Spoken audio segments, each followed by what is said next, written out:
Sejam bem-vindos à Psicoterapia. Hoje temos já a conversa o professor Dr. Saúl Neves para falarmos sobre stress em professores.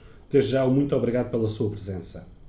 Para iniciarmos, pergunto qual será o motivo que os professores apresentam níveis de stress tão elevados como os profissionais de saúde. Boa tarde a todos, agradeço a oportunidade.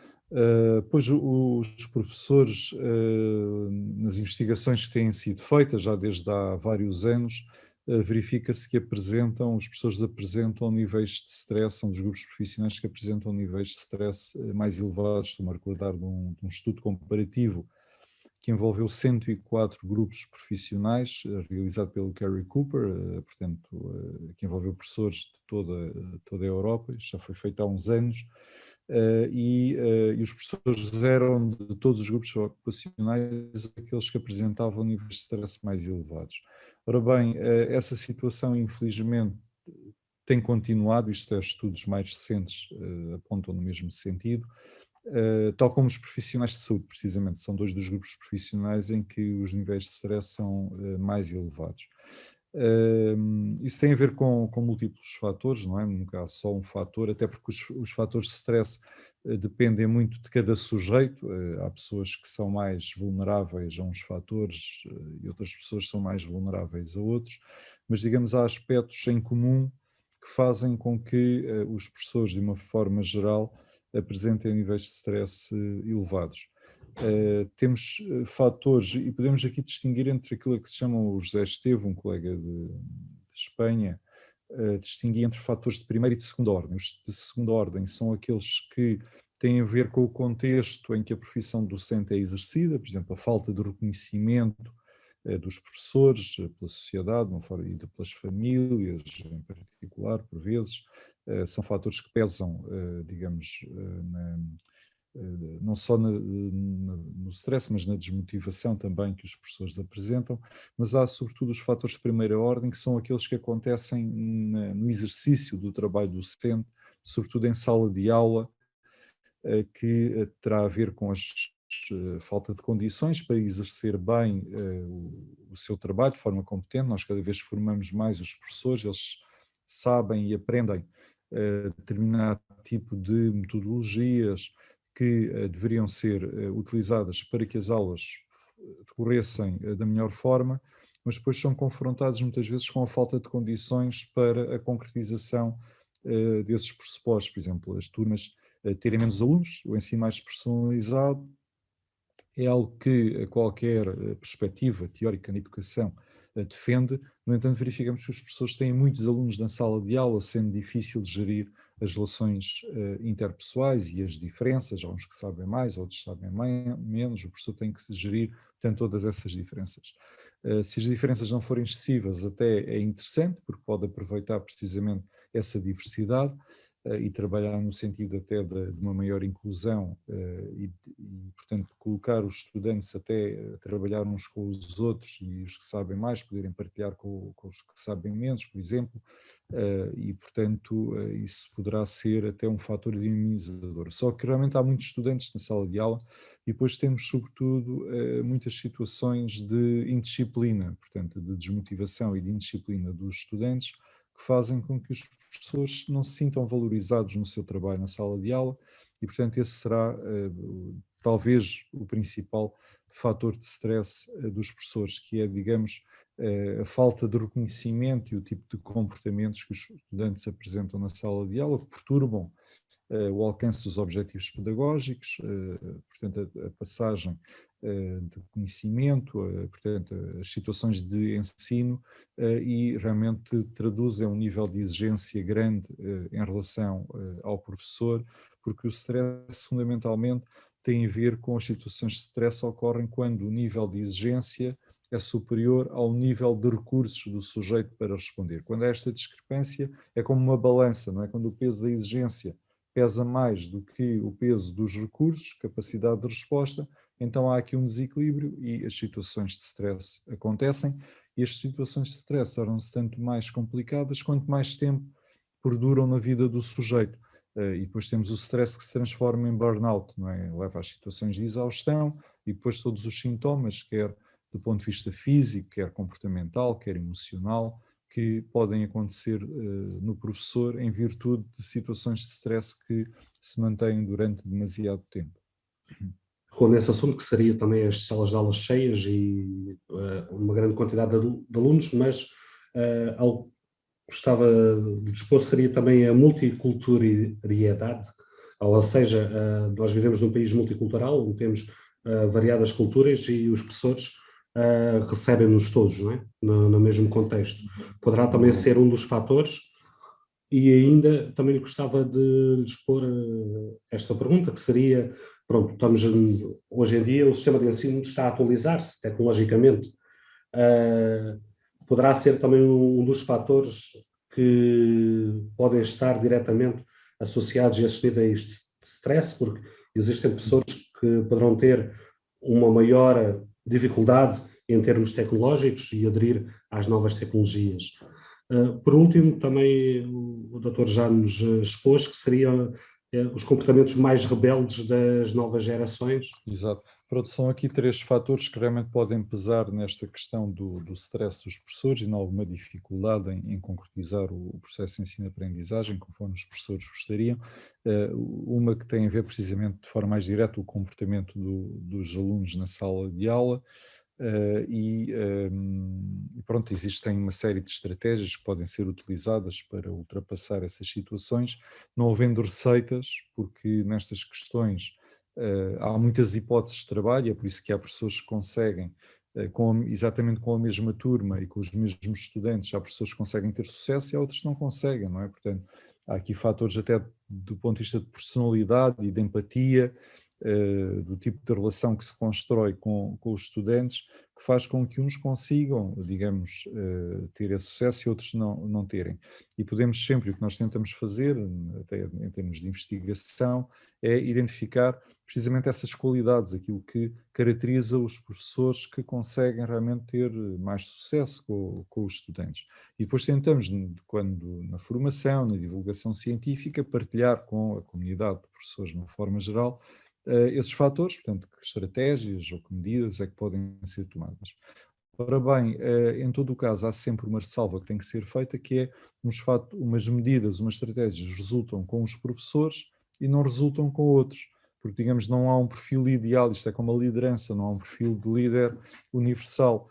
Cada pessoa tem as suas qualidades e o que é importante é haver, digamos, um autoconhecimento e saber aproveitar as suas qualidades da melhor forma. Na sala de aula, o professor é um líder e deve também, de acordo com aquilo que é genuíno, não é? Portanto, não é por os outros fazerem que depois consigo vai resultar. O professor tem que, ok, aprender com os outros, com aquilo que resulta, mas depois tem que interiorizar e ver se efetivamente essas estratégias são incorporadas de forma genuína, natural e depois se acontecem de forma espontânea, não é? Não é estar a fazer as coisas porque o outro disse que fez e que resultou, ok, pode-se tentar, mas é fundamental ser genuíno, ser, portanto, espontâneo na forma como as coisas acontecem. Mas, portanto, existem uma série de estratégias e há pessoas que têm dificuldade, às vezes no início do ano letivo, mas depois começam a utilizar um outro tipo de estratégias e conseguem depois chegar aos alunos e conseguem começar a motivá-los e os alunos começam, digamos, a ter um comportamento diferente na sala de aula. Às vezes é aproveitar precisamente o outro fator, que é a multiculturalidade e até os líderes informais na sala de aula, portanto, os alunos que o professor se vai apercebendo que têm mais influência no grupo de pares, aproveitá-los para serem quase que os seus assistentes na forma como o professor depois tenta gerir as relações na sala de aula. E também pode aproveitar esta multiculturalidade para isto ser, digamos, uma mais-valia, não é? Portanto, nós perante situações difíceis ou diferentes, ou aquilo que às vezes podemos achar que é um problema, o primeiro passo é sempre tentarmos ver essas situações pela positiva, no sentido de desafio. Ok, temos aqui um desafio, temos aqui uma situação nova, como é que eu posso resolver isto? Ok? Portanto, o pensar desta forma e esta atitude é fundamental para que o professor se disponibilize e encontre em si capacidades e competências para resolver as situações. Ao contrário, digamos, daquela postura em que o professor sente as situações como um problema, uma dificuldade, e isso bloqueia, é inibitório do ponto de vista comportamental, não é? E então há que ter uma visão de que, ok, temos aqui um desafio e o professor tem que encarar isso como natural e, ok, vamos então tentar aqui encontrar soluções nesta situação concreta. E realmente a multiculturalidade pode, sobretudo quando isso se traduz em diferentes níveis de conhecimento à partida, e o professor está muito focado no ensinar a matéria, porque os alunos depois têm que ser avaliados, etc. Mas, e poderá ser realmente um problema o professor sentir essas diferenças e depois fica naquela dúvida, aposto nos estudantes que sabem mais para conseguirem realmente ter boas notas, ou devo apostar nos estudantes, mas os outros que não percebem ficam desligados, porque já percebiam um pouco, então não conseguem acompanhar, ou vou apostar nestes que sabem menos, e depois os outros que sabem mais à partida ficam desmotivados porque também sentem que o professor está a ensinar não é muito estimulante.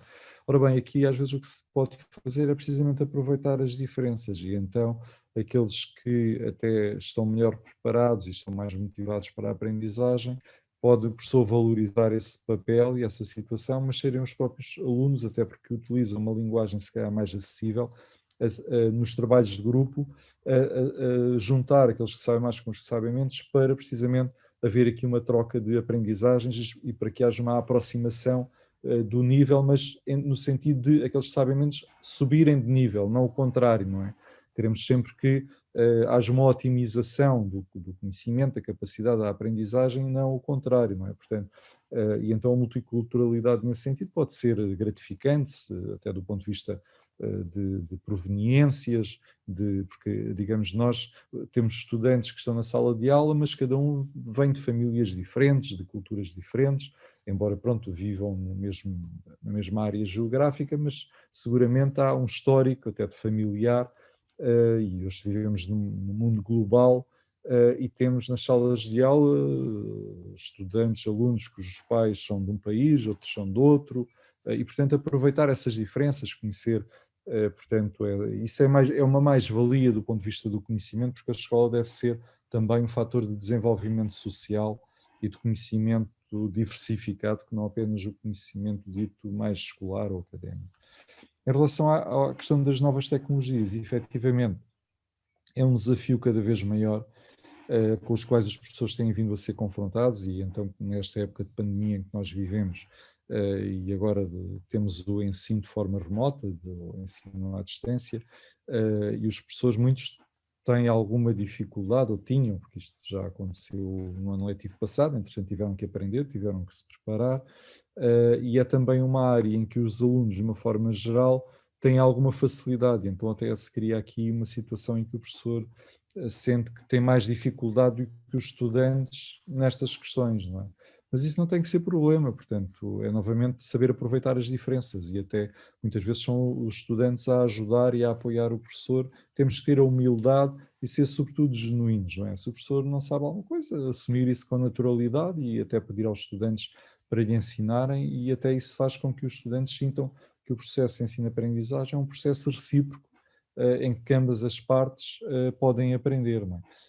E, portanto, sinto que cada vez mais as novas tecnologias vão sendo utilizadas, mesmo numa sala de aula, no ensino presencial, o professor muitas vezes recorre, portanto, a quizzes, portanto, a modalidades para ver se os estudantes estão a acompanhar as matérias, portanto, fazem pesquisas até no próprio telemóvel, portanto, numa sala de aula. Ok, então vamos aqui pesquisar no YouTube e tal, e ver quem é quem conta primeiro informação sobre aquele assunto que o professor está a falar. Portanto, as novas tecnologias não têm que ser um problema. Isto é como tudo.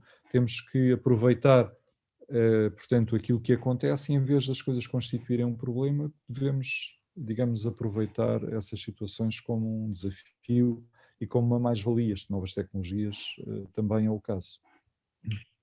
Sem dúvida. Em termos de estratégias, as escolas já implementam tipos de estratégia hoje em dia nos seus programas?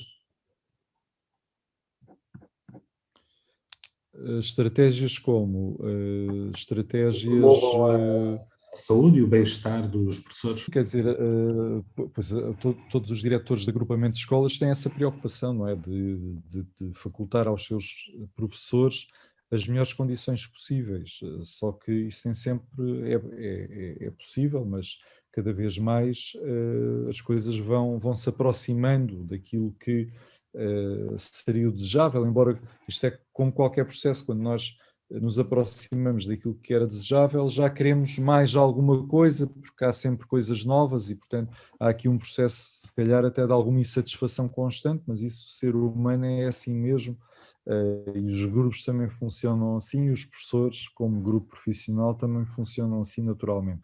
Agora, eu nos últimos anos até me tenho dedicado também a uma variável que, para além das questões do bem-estar, portanto, eu trabalhei durante vários anos na formação de professores e até construí um programa, isto já em 96, portanto, depois do meu doutoramento em Coimbra, sobre a promoção do bem-estar dos professores. Era um programa de 10 sessões que foi desenvolvido no país, inclusive em Espanha, no Brasil, houve grupos que depois com outros colegas a aplicarem, em que esse programa foi aplicado. E realmente verificámos que havia uma avaliação inicial de algumas variáveis e uma avaliação final, e verificou-se uma melhoria no sentido pretendido dessas variáveis. Portanto, o programa foi eficaz do ponto de vista da promoção do bem-estar dos professores. Agora, comecei a verificar cada vez mais que é importante que depois, do ponto de vista organizacional, as coisas também funcionem de forma adequada para permitir que aquilo que é treinado na formação possa ser implementado na prática.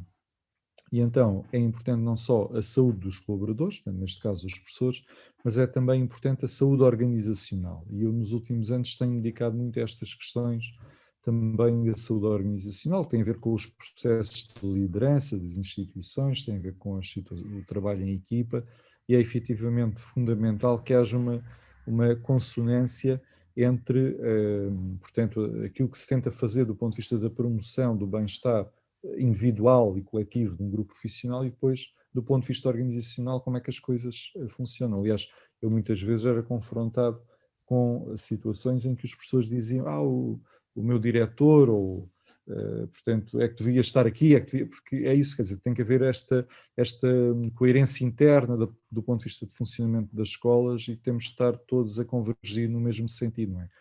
Eu até costumo dizer, mais vale as pessoas não saberem como é que podem fazer bem as coisas, não saberem, do que saberem e depois não poderem fazer. Portanto, é importante, ok, temos que ensinar a melhorar, mas depois é preciso dar condições para que essas melhorias se possam efetivamente implementar. Sem dúvida. Existem vários grupos distintos na educação, não só os docentes, como os não docentes. Precisa de haver um equilíbrio entre todos, e mesmo os discentes, os próprios alunos. Se houver ali um equilíbrio no bem-estar de todos da organização, poderá se tornar melhores resultados para todos, não só para os professores, como para os alunos e também para todo o pessoal que está afeto à organização. São todos em igualdade importantes neste processo. Algo que gostava de perguntar é, felizmente, ao longo dos anos, foi-se colocando nas escolas, e hoje a maioria das escolas ou agrupamentos, todos têm um psicólogo educacional, uma grande vitória para a psicologia e para o ensino, mais ainda para o ensino, esses profissionais estarem a atuar nas escolas, mas hoje nota-se, e quem está na área organizacional ou saúde ocupacional, nota a existência ali de uma lacuna da falta de psicologia organizacional no ensino. São duas vertentes diferentes e, geralmente, não a pessoa que está lá como psicólogo educacional não irá atuar a nível organizacional, porque o seu trabalho já poderá não ser a sua especialidade, como também o trabalho poderá ser bastante, porque trabalhar com alunos sabemos de antemão que é muito trabalhoso e consome muitos recursos a esses profissionais. Será que começarmos a implementar psicólogos especializados em saúde ocupacional nas organizações de ensino? Ora bem, pois isso é o desejável era haver o psicólogo clínico, o psicólogo educacional, o psicólogo organizacional, mas nós temos de ser realistas e sabemos que isso é complicado. Ora bem, pois a psicologia nas escolas passou por uma fase já de há umas décadas, se quisermos, em que não tinha grande reconhecimento, portanto era difícil o psicólogo ser reconhecido no seu trabalho, portanto, havia alguma desconfiança relativamente ao trabalho do psicólogo, para uma fase, que é aquela em que nos encontramos, em que o psicólogo é solicitado por tudo e por nada, como se costuma dizer, não é? Portanto, há uma grande procura do apoio do psicólogo por parte dos professores, por parte dos alunos, por parte das famílias, do ponto de vista mais clínico, do ponto de vista mais vocacional, do ponto de vista mais organizacional, e torna-se difícil um psicólogo, muitas vezes, tem que dar resposta até a vários agrupamentos, portanto, tem a ver também com o número, há um rácio de X alunos, justifica um psicólogo e, por vezes, o psicólogo tem que dar resposta a mais do que um agrupamento e está de manhã num sítio, à tarde está no outro, e então há realmente digamos, neste momento, uma percepção clara por parte de todas as entidades, direção da escola, dos professores, dos estudantes, das famílias, de que o psicólogo na escola é essencial. Ora bem, o psicólogo educacional é aquele que, à partida, tem o perfil mais adequado para estar na escola, mas é óbvio que muitas situações requerem, portanto, uma intervenção mais personalizada, até mais de índole clínica. Quando isso acontece, não havendo psicólogos, digamos, dessa área nas escolas, embora por vezes as escolas tenham mais do que um psicólogo, em alguns tipos de agrupamentos, depende da dimensão, e consegue-se ter um educacional, um de clínica e saúde, portanto, em que realmente há uma complementaridade. Quando isso não acontece, depois terão que recorrer, digamos, a apoio externo, digamos que não está na escola, mas estará através da junta de freguesia ou da Câmara Municipal, ou então através da iniciativa privada, portanto, o psicólogo clínico poderá ajudar em casos mais complexos que exijam realmente esse tipo de intervenção. Portanto, isto porque a psicologia é como todas as ciências, não é? Tem vindo a evoluir e a evolução faz com que haja especialidades cada vez mais específicas, não é? E, portanto, aquela ideia, temos o psicólogo, mas pronto, há o psicólogo, mas depois temos que ver qual é a sua área de especialidade, não é? Isto é como a medicina e como todas as áreas, portanto, começa a haver uma especialização e temos também um médico digamos, de família, mais clínica geral, mas depois temos o dermatologista, o gastroenterologista, por aí fora, porque, digamos, são muito múltiplas as especialidades e, portanto, temos o psicólogo educacional, neste caso concreto, que está na escola e que depois se sentir que o tipo de intervenção que é requerida ultrapassa aquilo que é a sua capacidade de resposta, o seu âmbito de atuação, pois aconselhará um colega. Em termos das organizações, pois seria desejável que, tanto quanto possível, também os diretores de agrupamentos, diretores de turno, portanto, aquelas pessoas com funções mais de liderança, tivessem também, digamos, a oportunidade de ter o apoio em termos de consultadoria por parte de psicólogos, sobretudo nessa perspectiva da saúde ocupacional, até numa perspectiva da diminuição do stress que existe nas escolas e na classe docente em particular. Poderá ser o futuro também. Os psicólogos educacionais também demoraram o seu tempo a conseguir entrar em todas as escolas, como é o seu devido lugar. Assim, os psicólogos educacionais são alta fonte de potencializar o ensino. Se formos pensar um pouco mais na frente, sabemos que todos esses estudantes poderão, mais tarde, terem melhores capacidades de integração a nível de trabalho social e tudo mais. E esses profissionais são excelentes, nós temos excelentes profissionais a trabalhar no país e quando bem aproveitados, o problema é que às vezes há menos psicólogos para o que deveriam ser, mas eles quando são bem aproveitados. Perspectivas, para finalizarmos, gostava de lhe perguntar a perspectiva do ensino para o futuro, como será? Pois o ensino, até face às circunstâncias que nós vivemos atualmente, é uma abordagem que se está, digamos, a fazer. Portanto, agora a questão, e tal, quando é que voltamos à normalidade? Ora bem, o normal nunca vai ser como era antes, não é? Porque quando há estas situações de grande mudança social, alterações comportamentais, digamos, pode haver uma recuperação daquilo que acontecia no passado, não é? Porque era isso que nós queríamos, mas depois há também a incorporação das novidades naquilo que possa ter sido a mais-valia das aprendizagens que uma situação complexa como aquela em que vivemos possam ter introduzido.